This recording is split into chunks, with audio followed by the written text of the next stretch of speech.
ارشد شریف قتل کی fact finding report سامنے آ گئی. سپریم کورٹ کے اندر بھی معاملہ موجود ہے. ہم ذرا فیکٹ فائنڈنگ رپورٹ کے اندر جو خوفناک حقائق ہیں ان میں سے چند ایک آپ کے سامنے رکھنا چاہتے ہیں.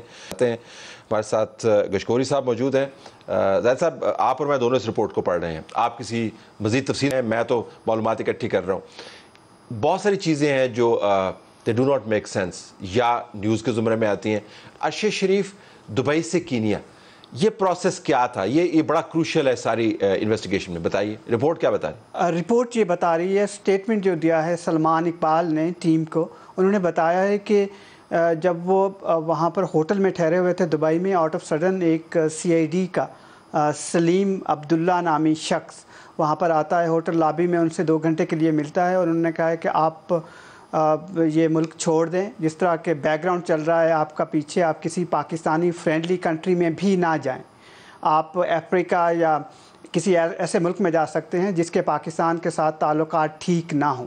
اور یہ بات ہے 19 اگست کی رات کو ارشد شریف نے یہ ساری صورتحال سلمان اقبال کو بتائی ہے. وہ بہت پریشان تھے، اس وجہ سے ہی سلمان اقبال نے اس کو اپنے والد کے گھر پہ وہاں پر بلایا. رات کے 2-3 بجے تک ان کو نیند نہیں آئی. یہ وہ ان کا سٹیٹمنٹ ہے جو میں بتا رہا ہوں سلمان اقبال کا سٹیٹمنٹ. اور سلمان اقبال اس کے اندر کیا ہے؟ وہ ہوسٹ ہیں، فیسیلیٹیٹ کر رہے ہیں، وہ کیا کر رہے ہیں سلمان اقبال جو ایئر بائی والے؟ بنیادی طور پر ان کا بیہیویئر ٹیم کے ساتھ بہت اچھا ہے. وہ ارشد شریف کو فیسیلیٹیٹ کرتے ہوئے نظر آتے ہیں جو مشکل حالات سے وہ گزر رہے ہوتے ہیں. لیکن جب ارلی ان دا مارننگ وہ کینیا چلے جاتے ہیں، پھر ریل سٹوری شروع ہوتی ہے ارشد شریف کے بارے میں. وقار جو کہ فیسیلیٹیٹ کرا تھا سارا، انہوں نے ٹیم کو بتایا ہے کہ میرے پاس جب یہ آئے ہیں، طارق وسیع ایک امپورٹنٹ کردار ہے جو کہ ٹیم نے کہا ہے کہ اگر یہ ٹرانس نیشنل اینگل سے انویسٹیگیشن ہوتی ہے، کیس آگے چلتا ہے تو ان کا اس پورے کیس میں لنچ پن کا رول ہے. جو سلمان اقبال کی مینجمنٹ یا ایڈمنسٹریشن دیکھتے ہیں، ایڈمنسٹریشن کو دیکھتے ہیں اور ان کے بہاف پر ہی فیسیلیٹیٹ کر رہے تھے. کینیا میں ہی کیوں گئے اور وقار کے پاس ہی کیوں گئے؟ کہ ارشد شریف جانتے تھے ان کو، وقار کو؟ یہ کیا؟ ارشد شریف بالکل نہیں جانتے تھے. سلمان اقبال نے بھی کہا ہے کہ وہ وقار کو نہیں جانتے. وسیع نے فیسیلیٹیٹ کیا ہے ان کو وہاں پر جب وہ ٹھہرتے ہیں. اور ارشد شریف آئسولیشن میں رہتے ہیں. وہاں پر جتنا انہوں نے ٹائم گزارا ہے، کسی سے کوئی خاص میٹنگ نہیں کی ہے، کچھ وہاں پر کیا نہیں ہے. 2-3 دفعہ وہاں پر وزٹ کیا تھا.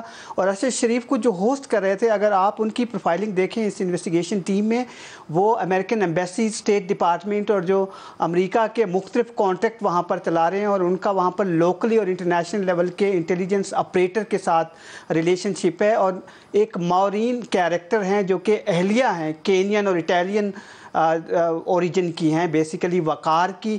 وہ انٹرنیشنل لیول کی جو انٹیلیجنس آپریٹرز کی ٹرینر ہیں، ان کا کردار بہت اہم ہے. ان کا جو سٹیٹمنٹ دیا گیا ہے، تو یہ جس فائرنگ رینج پر یہ تھے، وہاں پر رات کو باربیکیو بھی ہو رہا تھا، اس فائرنگ رینج میں یہ لوگ موجود ہیں سارے کے سارے، جس کے اندر ٹرینرز بھی موجود ہیں، امریکنز بھی موجود ہیں، مقامی فیسیلیٹیٹر بھی موجود ہیں، اور ارشد شریف بھی تھے آن دیٹ فیٹفل نائٹ؟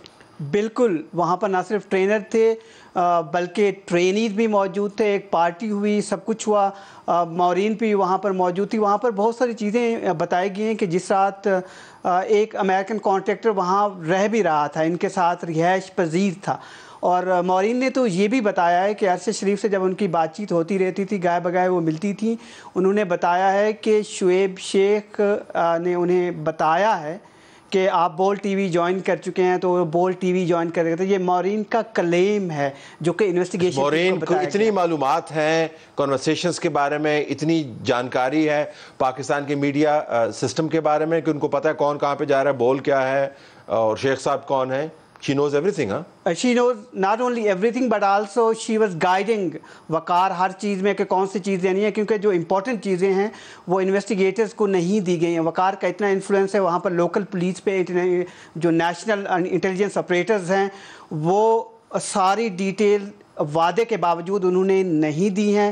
اس کے علاوہ جو خرم ان کے ساتھ کام کر رہا تھا. اور ایک اہم خاص بات یہ ہے کہ جو پاکستانی اتھارٹیز نے کوشش کی ہے ویراسٹی کو چیک کرنے کے لیے، کہ جہاں پر فیصل واڈا یا مراد سعید وغیرہ کلیم کر رہے تھے کہ وہ سارے ایویڈنس دے دیں گے، ساری چیزیں دیں گے، کسی نے انویسٹیگیشن ٹیم کو کوئی ایویڈنس پرووائڈ نہیں کیا ہے. سب نے کمپیوٹر اور موبائل کس کے پاس؟ کمپیوٹر.